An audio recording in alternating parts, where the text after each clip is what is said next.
start our children being educated, the better educated they are, the better the schools are, and the better the community is. More jobs for educated people. So we are inviting 3 specialists in this today. Rory Eckhart is Marketing and Fund Development Manager for Family Connections. Rory has been with Family Connections since December of 2010. She currently manages the marketing, advertising, public relations, and fund development for it. She's currently the president of both the Great Falls Area Community Foundation and Rivers View Toastmasters, and the treasurer of the Great Falls YWCA.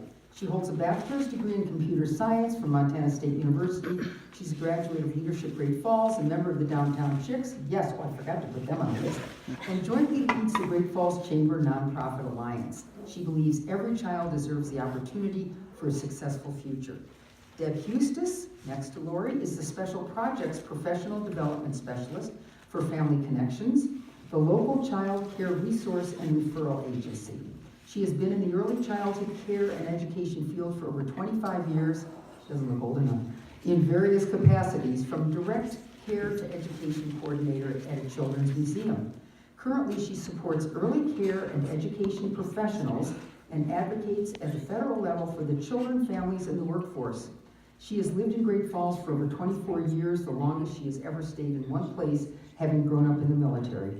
Deb is involved in a number of organizations that benefit the community she calls home. She has 2 amazing children that she will one day write a book on. We'll have to look at that.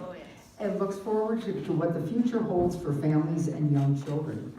Teresa Schreiner is the 34-year-old lifelong Montanan. She works as the Director of Investments at Great Falls Development Authority. She's involved with several boards and organizations, but is most proud to be a trustee of the Great Falls Public Schools, and we're proud that she's there.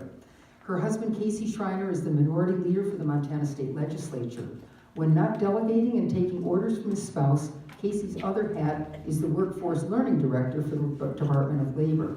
As you can tell, this family is passionate about education. Teresa is a proud mom of 3 kids, Aiden, age 5, Liam, age 3, and Finn, age 1. 2 of Teresa's children are actively engaged and blossoming at the Great Falls Public Schools preschool, with Finn soon to reap the rewards of equity in education. So, ladies, thank you very much for coming. We're all interested in early childhood education. So, whoever wants to start is just fine, okay? Deb, it looks like you're going to start. I'm going to start. Thank you very much. You. Oh, we've got a brain. Oh, we've Wonderful. got props. Sorry, I'm an early childhood educator. You can't go anywhere without toys. And I'm used to standing, so this is going to be a little bit of we're going to work through it. You know, adapt. We're going to adapt. So, I hope you guys have come around. You have time tonight, because we're going to go through this whole book. Are you ready? The whole thing. So actually this is called Neurons to Neighborhoods, and it was put out by the National Research Center and the Institute for Medicine. And it came out a little while ago, and it's revolutionized the early childhood field and how important the work that we do is. And when I talk about early childhood, I talk about birth through age 8, because that's when there's a little brain structure that happens at 3rd grade. And I brought my brain, Abby, because we're going to have a little anat and phys lesson right now. You guys thought it was all going to be fun, and it will be. We love tests. You're okay. Oh, there's going to be tests, there's going to be quizzes. You don't get to leave until you answer a question. Just kidding. So, first of all, let's talk about how the brain develops. So, who knows what the brain's job is? It has one major job. Everything else is just frosting on the cake. It has one major job. Who knows what it is? Coordination. That's one of the frosting. It's a sprinkle on the frosting. Keep the automatic systems working. Yes, and that does what? Keeps your heart pumping, your lungs working. Eyes blinking. Right, and that all keeps us what? Alive. Alive! Oh, wow. I have prizes. Shoot, Joe, you got it ahead of She me. threw something at me, Jerry. It's a brain. It's a brain. We all need extras of that, right? So our brain's whole job is to keep us alive. And it does that by taking in experiences, filing it away in a giant filing system, and then calling on those when we come into situations to keep us alive. Now, in today's age, we don't necessarily have tigers chasing us. We more have, when do we have to get that report done, or when is that article due, and whatnot. We're working on our Maslow's right here. So we have different fears that we have to take on in this day and age, and that's why preschool is so important. So our brains develop from the bottom up. We took ours with us. Sorry. You're fine. It's all good. So our brain's job is to keep us alive. We start out with the very bottom of our brain called the brainstem, which is called the Medulla oblongata.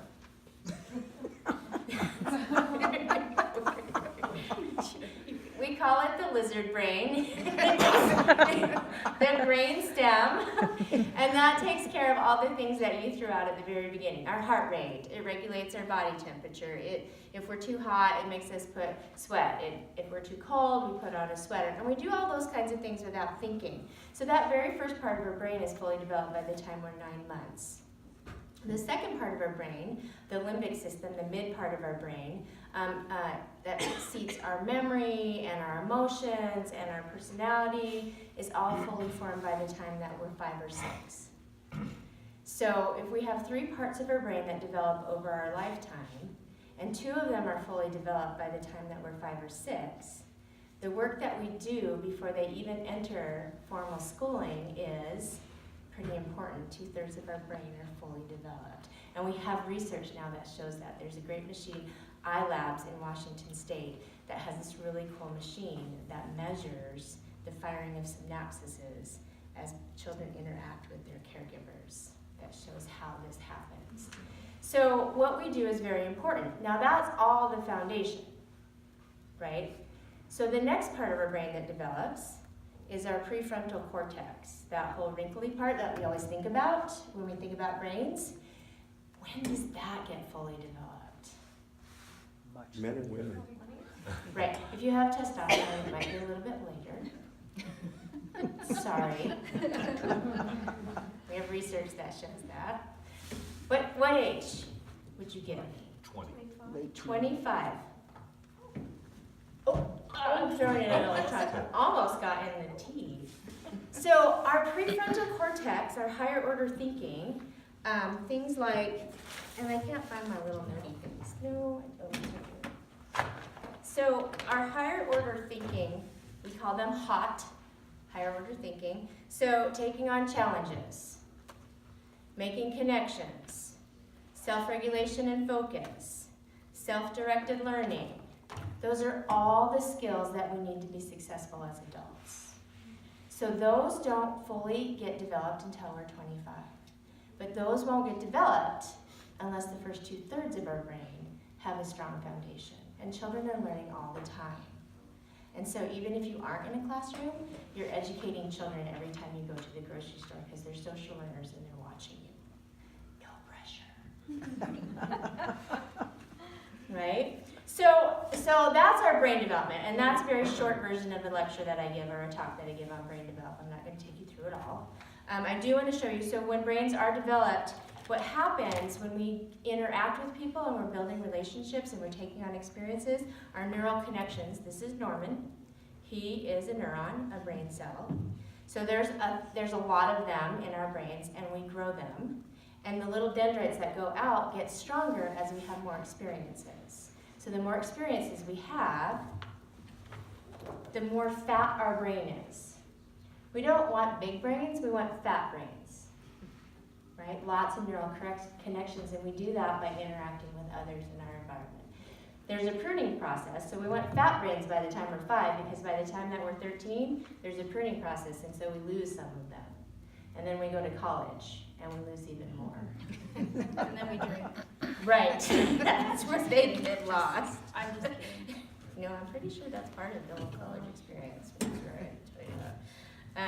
So that's how our brains are. So when we talk about early childhood education and pre-K, we want rich environments with lots of experiences. That's how we build fat brains. So the top 5 of why pre-K is good for HOT, that foundation. 70% of the brain is developed by age 1, 90% of the brain is developed by age 3. These genes interact with our environments and they build those fat brains for future learning and health. There is a research study, I don't know if you guys have heard of James Heckman. He has a lot of research out there on why this is important and how much our cost of return is on investment. So we can have a 13% return on investment if we build skills early on. Did you say James Heckman? Heckman, yep. And in fact, one of the handouts that Elaine had for you guys. Yeah, and they're over on the, we'll pass those out. In fact, Chuck, would you get them over there on the, and just take them around? Yep, they're excellent handouts. Yes. James Heckman is a big economist and he works within early childhood and how important it is. He's been doing a study since the 1970s on this, so he's got a long-term study. So 13% per year on return on investment if we invest in pre-K in early childhood. It provides children and families with skills, knowledge, and attitudes necessary for success in school and life. Those are the school readiness skills. And I loop in families in that because we talk about, I sit on Graduation Matters Steering Committee, and we talk about absenteeism. And that actually starts by working with parents at the early age of how important education is. So when we work with providers, we say, you have to have parent conferences. You have to get your parent involvement because it starts now to instill that habit later on. Early and regular check-ins and assessment can help track milestones and get intervention in early. We know that if we intervene early, we won't have to do as much later. But only if it's high quality will it count. So here's my top 5 of what high quality looks like. Whole child curriculum. So we work on the whole child, and I'm going to show you how we do that in a minute. That's developmentally appropriate. Professional and skilled teachers. So there's a national movement for workforce development, and I apologize, I work at a federal level, so I can talk all over the place about what's happening in Washington that trickles down to the state. But I'm up on it, and Rory's here to talk about what's happening in Helena. And meaningful family engagement, because we know families, you can't remove a child from a family, they're important. Appropriate class and teacher to student ratio, and we do that in the state of Montana with our quality rating improvement system with early childhood programs. So here's the how. Are you guys ready? Simon says stand up.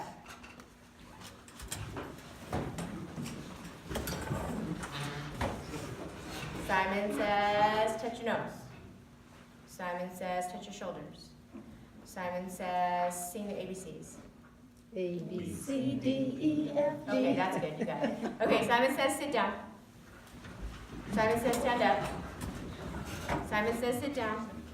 Simon says stand up. Sit down. Oh. So if you go into an early, Simon says sit down. If you go into an early childhood classroom, you will see us playing. So Simon Says works on that self-regulation skill, which is being able to listen to instruction, process it, and then respond appropriately. So all of those of you who sat down without Simon saying, we need to work on your self-regulation skills. Chuck. Which we know through research is the #1 skill for success in school, is being able to sit in their chairs, being able to listen to instructions, being able to go to the restroom without filling the toilet with paper towels. So those, when I work with the school district and the kindergarten teachers, those are what they want our early childhood educators to be working on. ABCs and 1, 2, 3s will come as long as they can self-regulate. So I have one more thing, and then I'm going to turn it over to Lori, and I'm going to try not to go too long because she just has lots of good things to say about a program I was just at today that I love to death.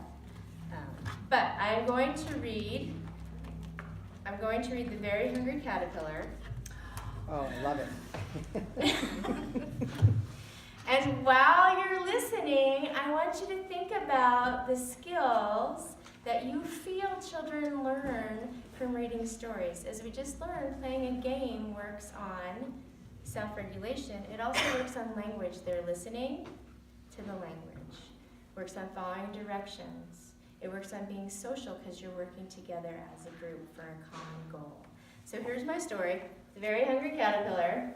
I have a research paper on why this became a classic if you're interested in why we're still reading it. It's one of my favorites. I have a felt board story if you want to do that later, where you get to actively participate. There's too many of you. So, in the light of the moon, a little egg lay on a leaf. How many of you guys have heard this story before? One Sunday morning, the warm sun came up and pop! Out of the egg came a tiny and very hungry caterpillar. I forgot to set them up for success. I forgot to put them. So before we begin, we need to make sure that you know what's expected when we listen to a story. So I need you guys to take your talking mouths off and put them in your pockets. I need you to take your listening ears out and put those on. Now you can listen to this story however you feel comfortable, as long as you're not bothering your neighbor's enjoyment of the story. All right, so if you need to stand up, that's fine. Take care of your needs, but don't bother others. So, here's the front of the book. The book was written by a guy. He is the author. Big word. He also did his pictures. Who knows what the person who does the pictures in the book is called? An illustrator. That's a big word, isn't it? It's 3 syllables. Vocabulary. All right, sorry. This is the spine. I always go through this. This is the spine. Can you guys feel behind you? You have a spine. Do you know what the spine does on the book? It keeps it together. Do you know what your spine does? Keeps us together. It keeps you guys together. So he started to look for some food. On Monday, he ate through 1 apple, but he was still hungry. On Tuesday, he ate through 2 pears, but he was still hungry. On Wednesday, he ate through 3 plums, but he was still hungry. Can you guys count those with me? 1, 2, 3. What color are those? Bluish purple. Bluish purple, right? I used to work in the food industry. There's no naturally blue foods. On Thursday, he ate through 4 strawberries, but he was still hungry. On Friday, he ate through 5 oranges, but he was still hungry. On Saturday, he found a fair, and it looked like a good time, and so he went to the fair, and he ate through 1 piece of chocolate cake, 1 ice cream cone, 1 pickle, 1 slice of Swiss cheese, 1 slice of salami, 1 lollipop, 1 piece of cherry pie, 1 sausage, 1 cupcake, and 1 slice of watermelon. What do you think he felt after all that? Tummy aches. Tummy ache. Let me see your tummy ache face. Oh, yeah. The next day was Sunday again, and he ate through 1 green leaf. Leaves are healthy for caterpillars. He felt much better. He felt so good, in fact, that he decided to build himself a little house. Who knows what that house is called? A cocoon or a chrysalis if you're a big scientist guy. Now he wasn't hungry anymore. He was big and fat because he ate through all that. And he built himself a house around him, and he stayed in there for 2 weeks. Now, if I had a calendar, we would count out 2 weeks. That was a long time. And then he nibbled a hole in that, and he came out a beautiful butterfly. Who knows what that process is called? Metamorphosis. You'd be surprised at how many 4-year-olds know that. You know, they have trouble saying please and thank you, but they can say Tyrannosaurus Rex. So what things do they learn from listening to that story?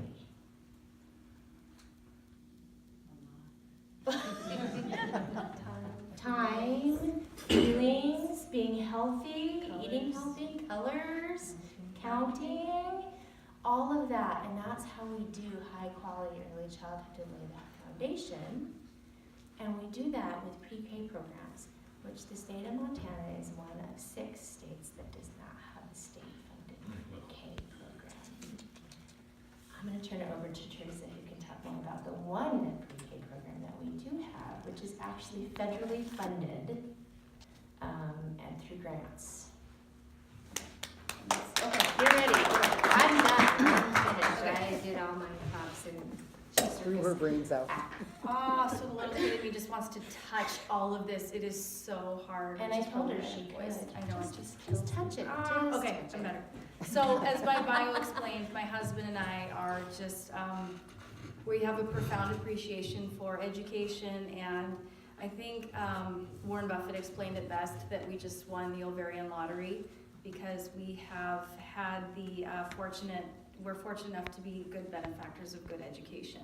And I know he wasn't talking about education, I think he was talking about his financial success, but I think we can say some of us, or some people just aren't, oh, I am not loud enough, that is crazy.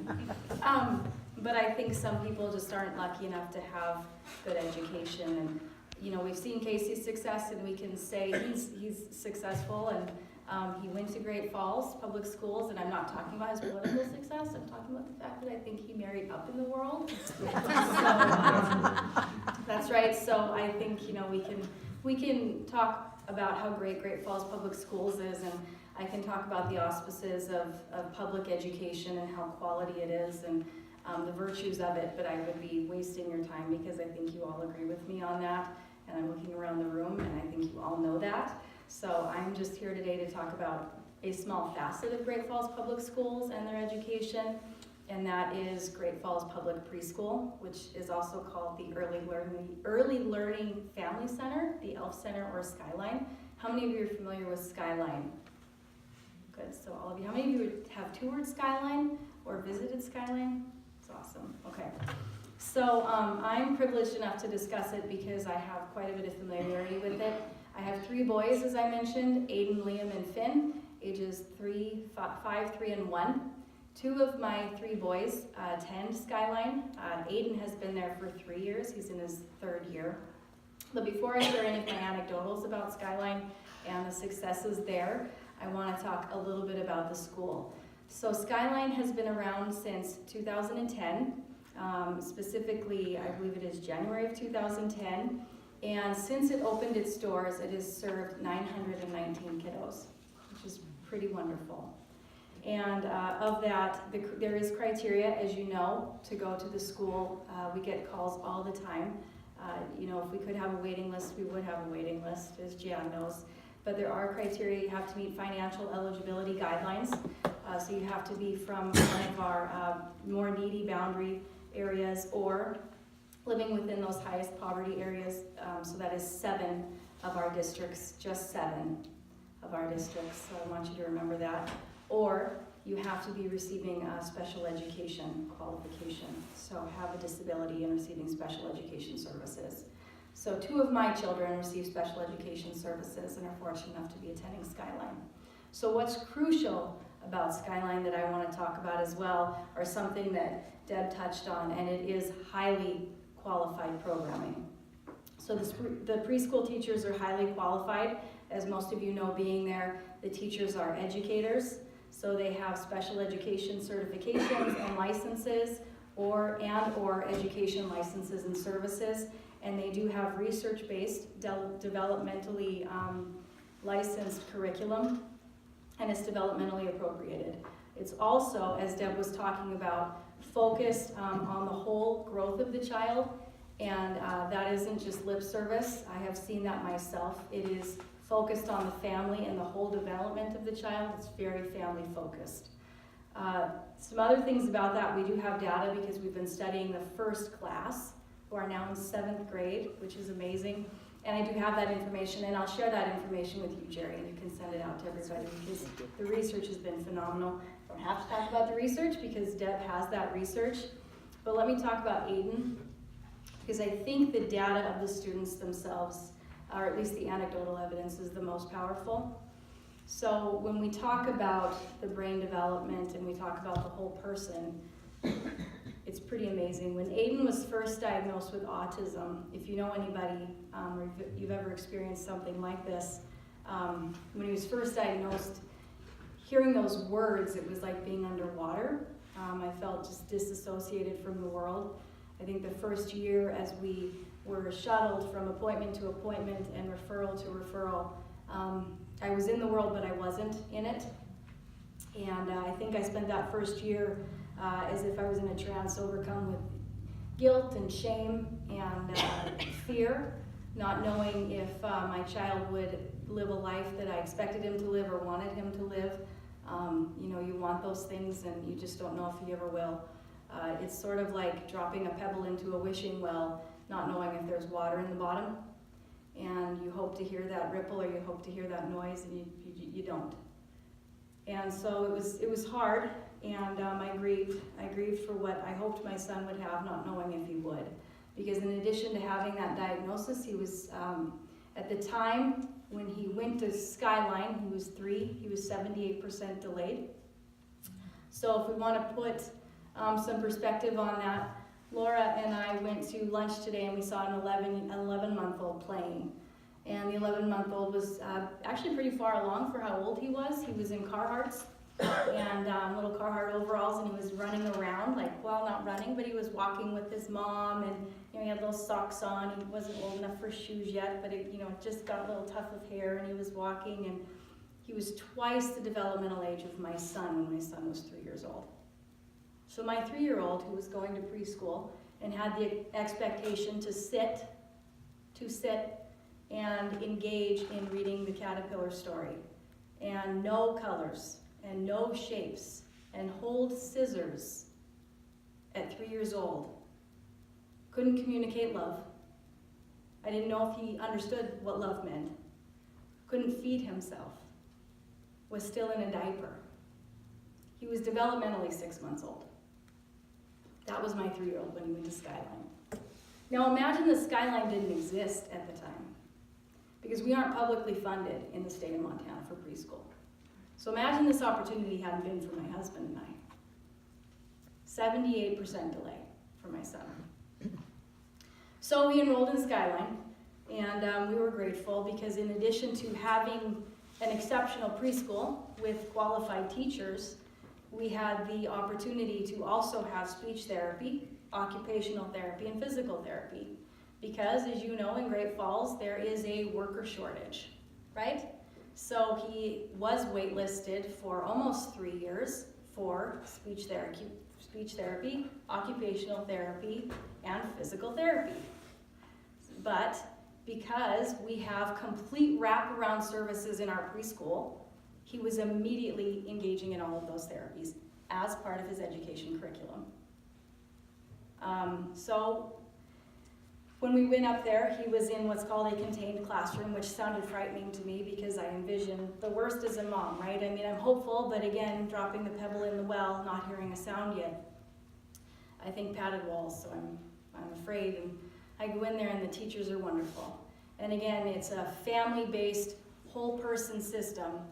And the family support specialist was there, and she encouraged me the whole time, and they taught me how to celebrate victories. And very soon he was a nonverbal child, was communicating. In fact, the first victory was the fact that he could sit through a story.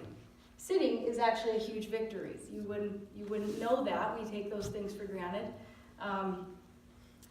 And I'll jump forward, but it's been 3 years, and eventually he went from a part-time contained classroom to the next year doing a whole-time contained classroom, to eventually doing an all-day immersive classroom.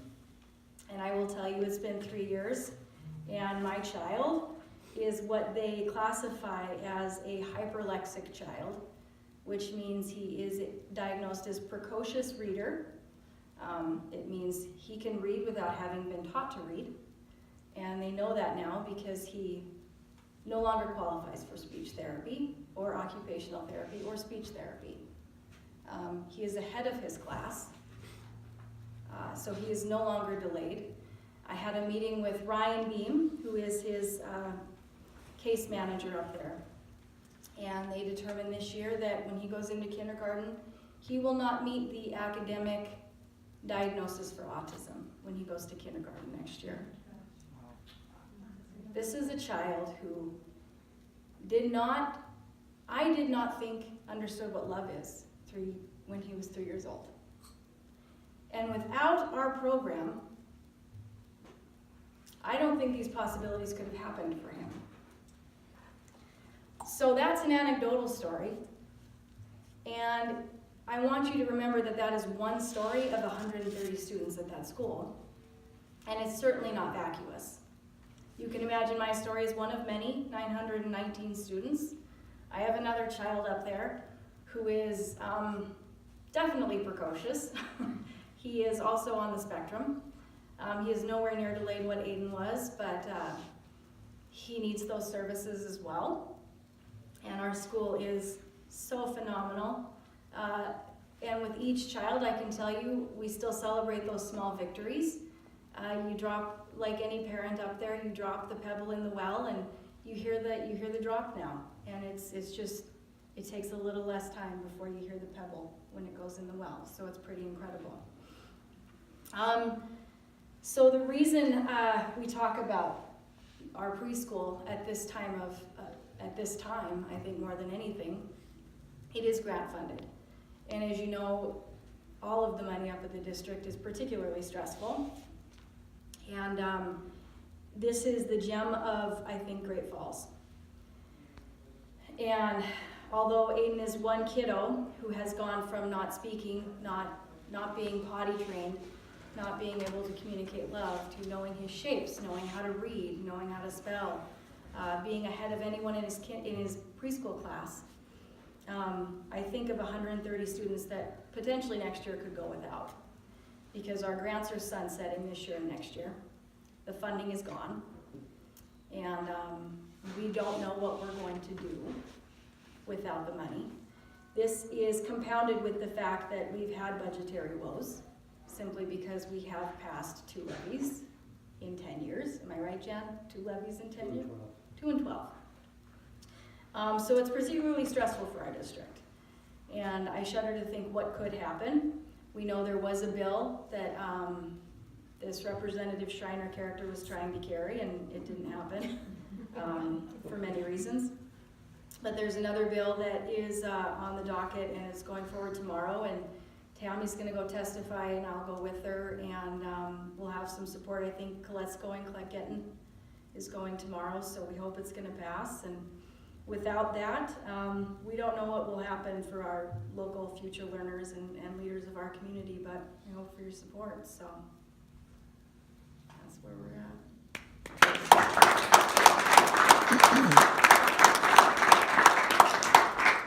Rory. Thank you. It's those stories of individuals, I think, that really touch us and bring it home. But just to get the elephant out of the room, because most of us here are above having children at the home. Anyone still have children at the home? 2, 3 maybe? Okay. So the rest of you, and you with children can participate too. You'll get this a little more. But think back, and you know, if you need to close your eyes to think back, because for some of us it's been a long time since we were children. I'm talking before you went to kindergarten. Okay? So think back to when you were growing up, as early as you can. And think about, where did you spend those years before you started school? Were you home with a parent? Maybe you went to a neighbor's house, or a grandparent's house. Or maybe you went to a preschool. It was rare, but there were child care providers in preschools then. And think about how you spent your day. Were you sitting in front of the television most of the day? Did you go to a park? Did somebody read you a story? Did you play with blocks? How did you spend your day? What did you enjoy doing? And then think about when you did go to school. Were you excited to see other children? Were you excited to learn, or were you a little nervous to go to that classroom with all those other kids? Had you spent those early years with other children, maybe your siblings or neighbors, or were you pretty much with adults? Okay, now think about your children's experience, if you had children. Or maybe you have grandchildren. Think about their experience. Today is a very different world than when most of us grew up. Most of us grew up at home. Our mom stayed home. Now, most parents are two-parent families. It's very rare that a child has a parent home with them. And so those children are somewhere. And it's critical for our society that parents do have access to good child care for their children, because without that, they can't go to work. So you might think, it doesn't affect me, I don't have kids. What about the business you go to that's short-staffed because the mom couldn't come to work, or the dad, because there was no one to take care of their children? We do have a shortage of childcare in our community. There are waiting lists, especially for infants. And sometimes parents find a family member or someone to care for those children. But what happens when they get sick or they go on vacation? It's just not as reliable as a full-time provider. So think about that situation. And then, as Deb talked about, what happens in those years before they go to school? Where are they spending that time? Because that is the time of greatest brain development. And we know from the schools that about 200 children every year come to kindergarten completely unprepared. That's almost a fourth of the students. And that does affect the whole school system with special education and more aids and support in the school. So it does affect us economically that way as well. So what I wanted to talk about a little bit is about the history of this preschool. Bullock had in 2015 tried to pass a comprehensive preschool system throughout the state, and that didn't pass. In 2017, he did get some funding for a STARS pilot program, but that was only a 2-year program, and that is ending this year. And that program affected, there were about 18 programs throughout the state of Montana. It affected about 300 children. So a very small amount, but now we have research from those 2 years showing the gains of those schools. And it's pretty remarkable. There was a school in Alberton where it's a small town. Most of their students do qualify. They're low income and they qualify for food programs. And without this preschool program that they put into their local school, there's no other child care or preschool in the entire community. So there's nowhere else these children could go before. And the children were about 20% were behind in reading and math.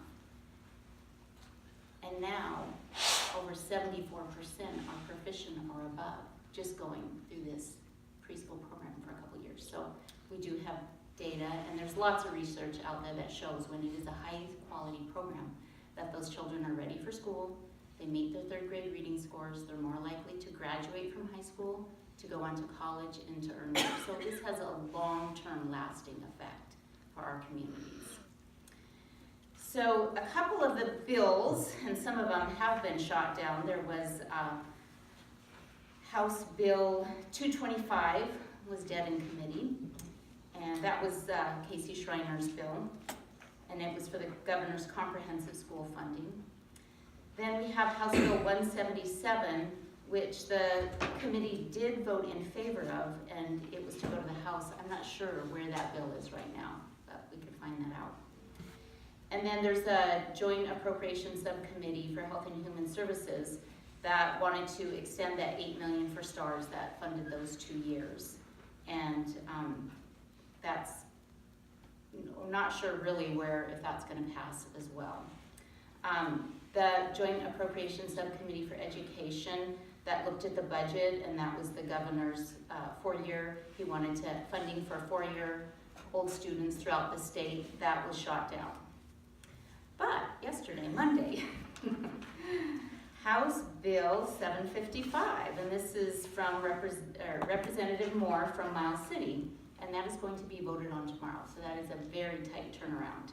So, and this has support from Governor Bullock, and it will offer that money for the $8 million for the STARS preschool program in the interim as they get this set up. But this is an $11 million proposal for the 20 and 21 school years, and it would serve about 3,500 4-year-olds. And you just heard about our public preschool, that's awesome, but it serves 130 some children, most of which have to qualify by being special needs or low income. So it serves a very small fraction of the children in our community. And you might think of Head Start, they have a program as well. Yeah. But again, that has a long waiting list, and last I heard it was maybe a third of the 400. So it's nowhere near comprehensive. It's nowhere near the number of students that could use this. You know, you talked a little bit about, you know, people at a higher income can afford to send their children to preschool, but there are a lot of people that can't. And people you wouldn't think, I know some middle income people that, you know, that childcare is about $9,000 for an infant. That's more than college tuition. And that's for one child. So, you know, there's a lot of middle income people who can't afford that. And so, you know, they're piecemealing grandma and friends and neighbors. And I'm not saying that's terrible care. Those people probably show a lot of love for those children, but they don't have the early childhood development. And it's not a licensed facility. We don't really know what goes on there.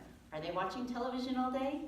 Or are they getting the quality early education they need to build that foundation of that brain structure? And it's so interesting that many of the mental health and things that we learn about goes back to our childhood experiences. That follows us throughout our life. So it's much easier to build things correctly from the beginning and support them, give children the best chance and opportunity for success, than in later years try to remediate those types of things. It's just not cost effective. It's like building a building. The foundation is so important. If the foundation isn't strong, that building doesn't have, you know, the structural capacity to be a strong building. It's the same with children. So I guess just, I would say, whether you think this affects you or not, it does. One day we'll be dependent on this next generation to be the doctors and nurses and lawyers and business people running our community, and who will be taking care of us in our later years. So it really does affect all of us, and I just ask that all of you take a hard look at supporting these early childhood bills.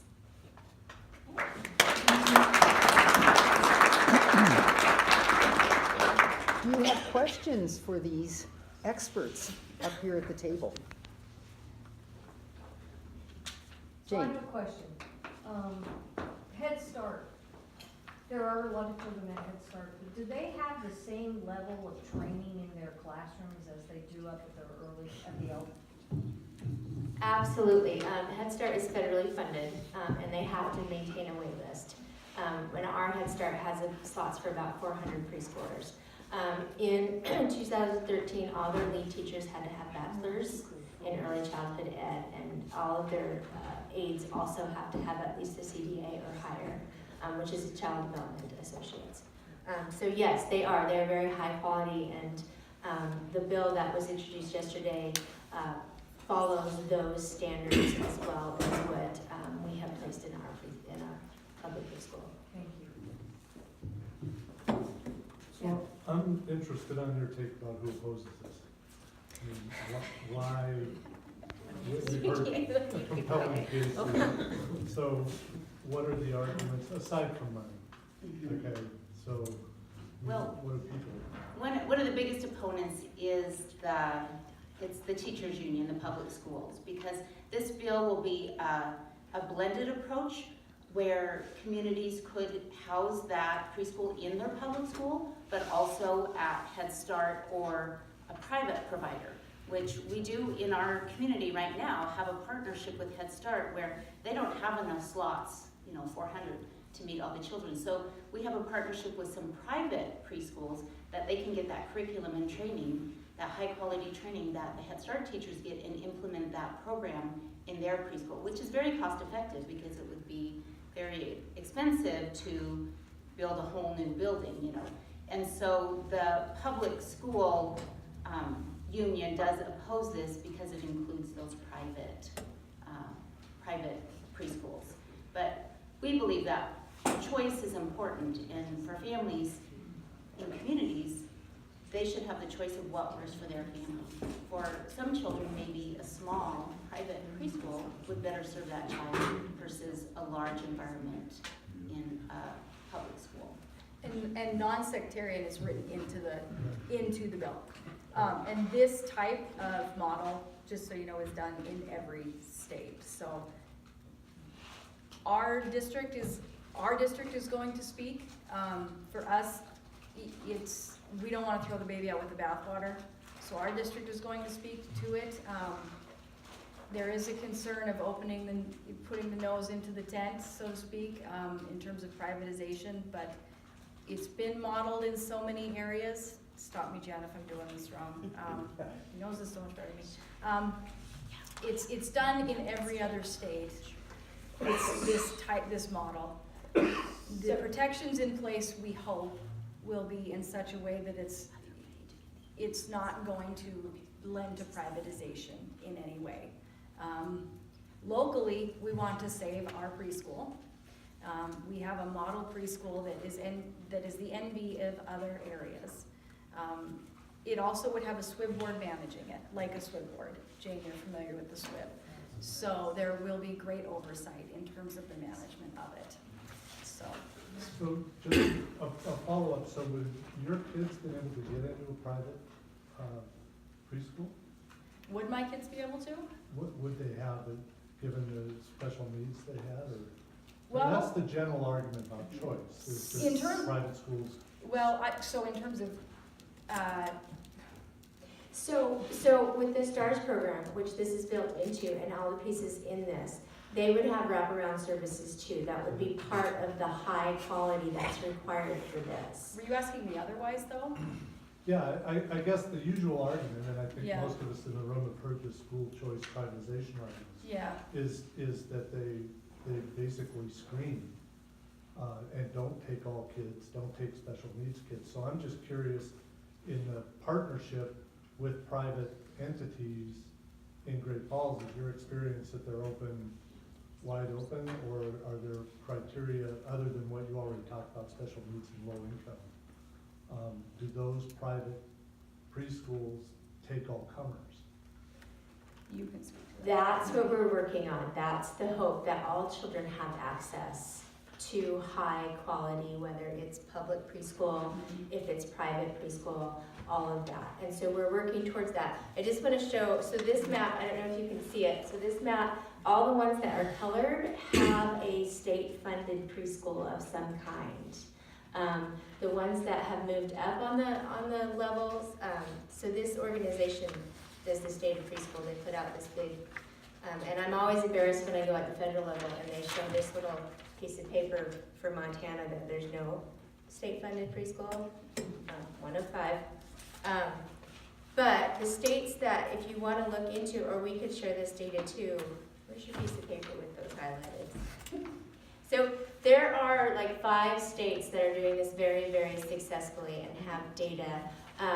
Chicago, the Perry Preschool Project has been watching a group of children, they're now in their 40s, on how high quality, and the goal is that our publicly funded, our state funded preschools, whether it's private, and if they are taking funds from the state for this preschool, then they do have to accept all children, just the same way that's built into it. So West Virginia, Vermont, Wisconsin, Alabama, New York, and Illinois all have very successful state-funded across the board preschools. So the hearing tomorrow goes before the House Education Committee, right? So I mean, there would still be amendments and things like that have to go into the language, but, yeah. I'm sure people who want to stay for a while, maybe you answer more questions, but we do promise that we finish around 8 o'clock. Oh my God. This has been wonderful. Thank you very much. Thank you all for coming. I could give you a story about a grandson with autism, but I won't right now. If you want to hear it sometime, that's fine. I'd like the floor for 60 seconds when you have a moment. Oh, okay.